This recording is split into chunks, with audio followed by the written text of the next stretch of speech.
Bonne année! Et on fait tourner les serviettes comme des petites girouettes. Alors on est le 31 décembre 2024 et comme chaque année, je réponds aux questions que je me suis posées l'année passée, moi-même, parce que il y a que moi qui compte. Bon bah, bon visionnage, hein, écoutez.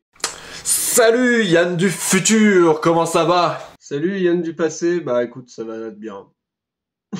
Déjà, sache que t'es vachement beau gosse, même si je trouve que t'étais mieux avant. Ça c'est extrêmement faux. Je l'ai vraiment pris mal, hein, je m'insulte moi-même, je le prends très mal. Tu vois, nous sommes le 31 décembre 2021. Nous sommes le 31 décembre 2024. Quand vous voyez cette vidéo, normalement on est le 1er janvier 2025. Et j'ai préparé une petite liste de questions auxquelles tu pourrais répondre, auxquelles tu vas répondre. Il y en a une en particulier dont je suis obligé de te poser, c'est... Es-tu en couple? Dans la prédiction que j'avais fait, non, faut lâcher l'affaire là. Est-ce que vous vous rappelez de ça dans l'interview de 2023? Une petite anecdote, j'ai eu un râteau cette année, wouh! Et je crois, mais je suis pas sûr que j'ai mis un râteau aussi. Donc c'est donnant-donnant, on est ex aequo. Parfait. Bah sachez que, avec cette personne, finalement, on s'est mis en couple. On a rompu. Mais on s'est remis en couple! Et on a rompu. Enfin, sentimentellement, ça a été un peu les montagnes russes. Bon, finalement, bah, notre couple a pas marché, et le fait qu'on soit séparés, je pense que c'est la meilleure décision à faire. Et je ne reviens toujours pas sur cette décision. Je pense que si on a rompu 2 fois, c'est que ça n'allait pas. Voilà!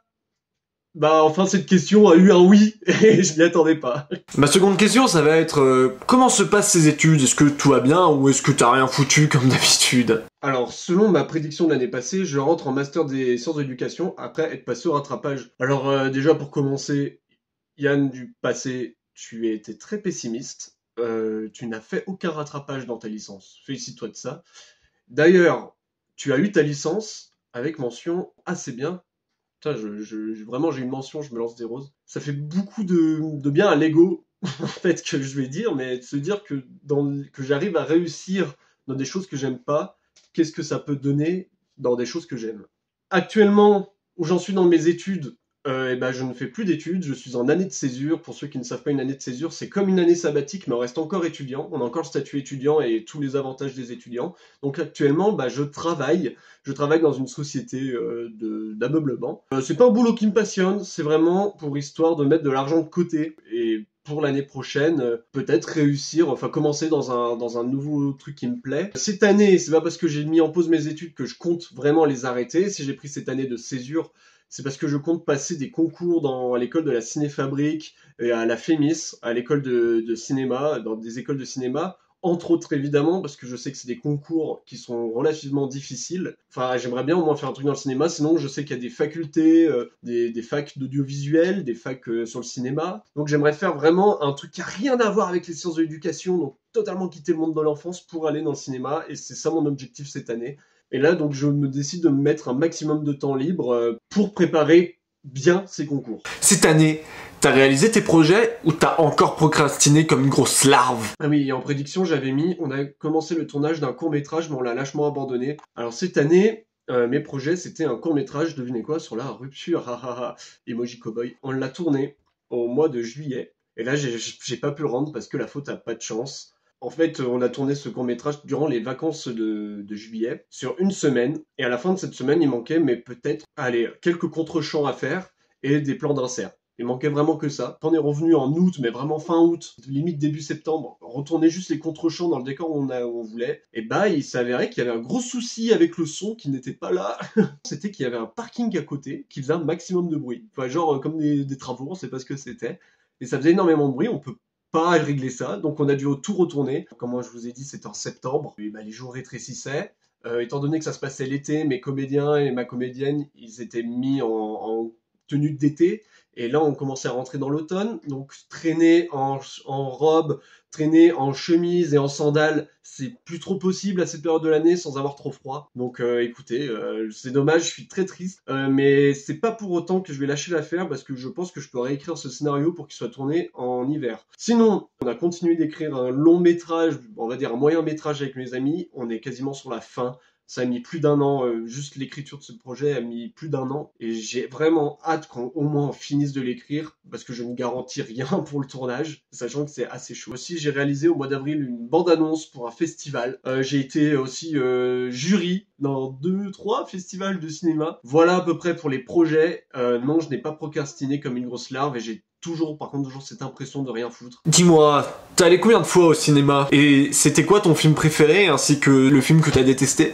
Alors, dans la prédiction, je suis allé une 50aine de fois au cinéma, j'ai vu 200 films. Mon film préféré est Spider-Man Beyond the Spider-Verse. Alors, je ne sais pas combien de fois je suis allé au cinéma cette année, mais je pense que c'est pas loin d'une 50aine de fois en effet. Sinon, je crois que j'ai vu 190 films, 194 films. C'est l'année de cinéma où j'ai vu le moins de films. Mon film préféré est Spider-Man Beyond the Spider-Verse. Bah non, il n'est pas sorti, il est repoussé en 2026, je crois.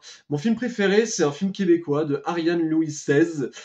C'est tout simplement Vampire Humaniste cherche suicidaire consentant. Le film que j'ai détesté, et je vais faire un coucou à Damien et Sacha qui vont se reconnaître, c'est Maison de retraite 2. Petite explication pourquoi on allait voir ce film. Parce que avec Sacha et Damien, depuis maintenant plus d'1 an, on a pour objectif de regarder tous les films de Kev Adams. Tous. Donc on a vu Maison de retraite 1, qui est pour l'instant celui qu'on a peut-être le mieux aimé de Kev Adams. Et il s'est avéré que cette année est sortie donc Maison de retraite 2. Il y avait des avant-premières, et à cette avant-première, il y avait Kev Adams qui est venu à Saint-Étienne, et oui, et oui. Donc on a vu Kev Adams, mais en fait, si je pense que c'est le film que j'ai le plus détesté de cette année, c'est parce que la soirée était horrible. Déjà, Kev Adams était censé venir après le film, il est venu avant le film, ce qui a retardé la séance d'1 quart d'heure. Quand il est arrivé, donc on attendait tous lui, il était aussi accompagné de Claude Zidi Jr., donc le réalisateur du film. Kev Adams rentre, tout le monde applaudit, voilà, fait son truc. Il faut savoir que c'est un public très jeune qui était là aussi ce soir-là. Les questions, c'était vraiment hey, tu peux prendre mon biril, hey, c'est quand que tu refais soda, donc vraiment des questions horribles. Kev Adams, il faut savoir qu'il faisait à peu près 5 cinémas par jour, que la semaine d'avant, il venait d'être opéré de l'appendicite quand on a vu, hein. Donc c'était sa dernière heure de la journée, on va dire, son dernier cinéma de la journée. Donc il en pouvait plus. Et la seule manière qu'il avait de répondre, c'était d'être méchant. Je pense que il était gentiment méchant, mais il en pouvait plus d'avoir des gamins qui lui posaient des questions.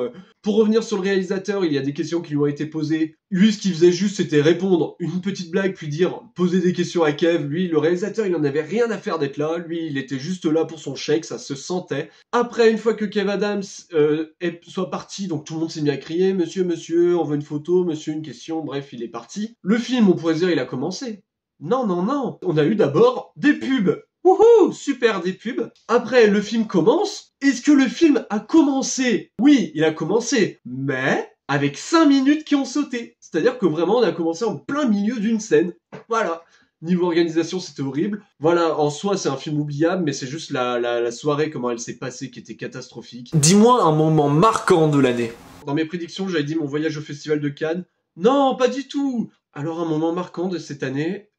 j'étais en couple. Non, plus sérieusement. Un moment marquant, il y en a eu plusieurs. Bon, déjà pour commencer, c'est l'année où j'ai fait le plus de concerts. J'ai vu Sum 41, une fois à Lyon et une fois à Paris. Ils faisaient leur dernière date. Alors Sum 41, j'écoutais plus trop, mais ça me rappelle beaucoup les années collège, lycée. Et savoir que le groupe va se séparer et que je pouvais les voir à leur toute dernière date. Voilà, c'était un peu une manière de dire à Yann lycéen, cool, voilà, ça y est, t'as fait ton rêve. J'ai vu Feldup. Un autre moment marquant, mes amis m'ont fêté un anniversaire surprise, c'est super gentil. Par contre, ils ont foiré l'anniversaire surprise. Enfin, je l'ai découvert 2 jours avant qu'ils allaient me faire un anniversaire surprise. Mais juste le fait de faire ce geste, c'est super gentil, c'est adorable. Donc merci à eux. J'ai rencontré Michel Hazanavicius, j'ai rencontré Noémie Merlan. Et sinon, je pense que le véritable, vrai moment marquant de cette année, ça a été notre week-end avec tous mes potes. En fait, c'était sûrement l'un des meilleurs week-ends que j'ai fait. Parce que ça a eu un impact sur notre amitié. Déjà, il y en a 2 qui se sont mis en couple. C'est trop bien. Il faut savoir que ces potes, ils se connaissaient pas tous avant. Et que maintenant, on se voit quasiment une fois par semaine. Au minimum. Une fois par semaine, mais tous ensemble ou presque. Et c'est génial. On a un groupe, on se parle tous les jours dessus. Enfin, voilà, je pense que c'est ça le véritable moment marquant. C'est quand tu passes un moment avec des gens que tu aimes. Ta collection d'affiches, ça avance ou c'était juste une passe, un truc que tu t'es lancé? 5 nouvelles affiches et j'ai commencé à m'en débarrasser de quelques-unes. Alors, ma collection d'affiches, ça n'a pas trop changé. J'ai acheté qu'une seule nouvelle affiche cette année, c'est l'affiche de Pinot Simple Flic. Vous comprenez pourquoi j'avais envie de cette affiche, elle est juste magique. Tu Tu regardes quelle série en ce moment? J'ai fini Scrubs, j'ai recommencé The Office et Friends. Oui, j'ai fini Scrubs. Scrubs, qui était une série que je voulais voir depuis un petit moment, qui est une excellente série. Malgré la saison de trop, pour les fans de Scrubs, ils savent de quoi je parle. J'ai recommencé The Office. J'ai un peu avancé comparé à l'année passée, comparé à 2023. Mais j'ai pas fini, non. Pour moi, The Office, c'est ma série préférée. C'est le summum de la comédie. J'arrivais pas à trouver quelque chose qui ressemble à The Office. Et en fait, j'ai découvert qu'il existe une autre série sur le même type, créée par 2 scénaristes de The Office, qui s'appelle Parks and Recreation, que j'ai commencé à regarder. J'en suis allé à la saison 6, j'ai un peu lâché l'affaire. Pour l'instant, j'aime beaucoup.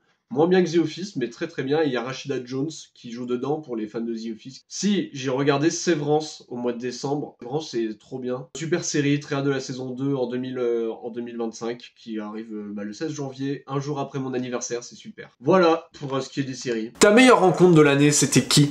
Ma meilleure rencontre de l'année, c'est une très bonne question. Je vais dire mon pote Titouan, voilà, parce qu'on est devenus très proches, alors que je le connaissais pas forcément l'année passée. En 2023, on s'est vu qu'une fois, on s'est même pas parlé, donc je dirais peut-être lui. Si, peut-être des gens du Méliès, encore une fois. Encore des fois, des gens du Méliès, je pense à par exemple Anthony, Luther, Chloé, Emma ou Agathe, voire Mathis. Il y a Nathan aussi, avec qui j'ai un peu échangé, qui sont super intéressants, mais on n'est pas non plus si proches que ça. Donc je vais dire mon pote Titouan. Comment se passe ton projet de podcast ? Le podcast est fini, mais nous sommes très fiers de l'aventure. Nous avons pu réaliser certaines émissions à la radio et on en est ravis. Le podcast a failli s'arrêter cette année. C'est une année où on a un peu galéré à trouver des moments pour enregistrer.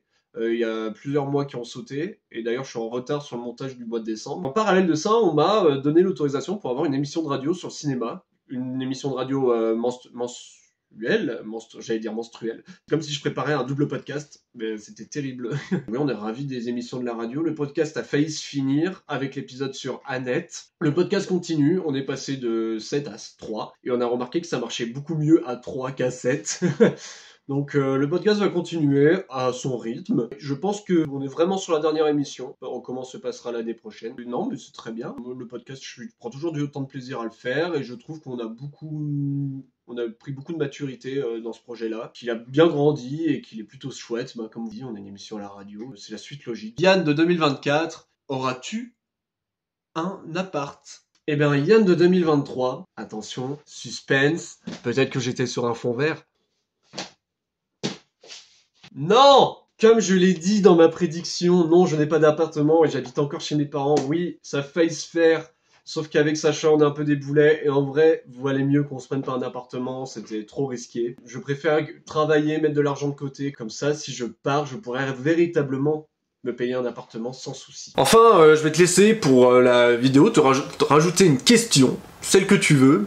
Une question que tu rajouteras l'année prochaine dans la description. J'ai remarqué qu'en fait, en ces 3 ans d'interview du futur, je me comporte très différemment et j'ai beaucoup mûri, mais je sens qu'il y a des choses en moi qui changent. Et le fait aussi d'avoir vécu une relation amoureuse qui n'a pas marché m'a fait beaucoup réfléchir. Le fait d'apprendre aussi des mauvaises nouvelles en fin d'année, ça te fait beaucoup réfléchir. Donc pour toi, Yann du futur, quels ont été les plus gros changements intérieur que tu as ressenti cette année? Ouais, je pense que c'est une question assez importante parce que 2025 va être une année assez chargée. Le fait que je travaille, que je n'ai plus d'études par exemple, le fait que je vais tenter des concours qui se peut que je les rate, ça peut être une énorme année déceptive où il va se passer beaucoup de choses. Comment ça va quoi en fait? La question c'est comment ça va? Un petit bilan sur ta santé mentale, est-ce que tu es triste? C'est peut-être la question la plus bête à poser, mais on se rend pas forcément compte de à quoi on ressemble d'une année à une autre. Allez, bon courage Yann du futur. Et au revoir Yann de 2021, au revoir Yann de 2022, au revoir Yann de 2023, ça en fait beaucoup. Et au revoir Yann de 2024, bon courage Yann de 2025. Prends soin de toi. Pour ceux qui regardent la vidéo, prenez soin de vous aussi. Et à l'année prochaine, tout simplement. Bonne année!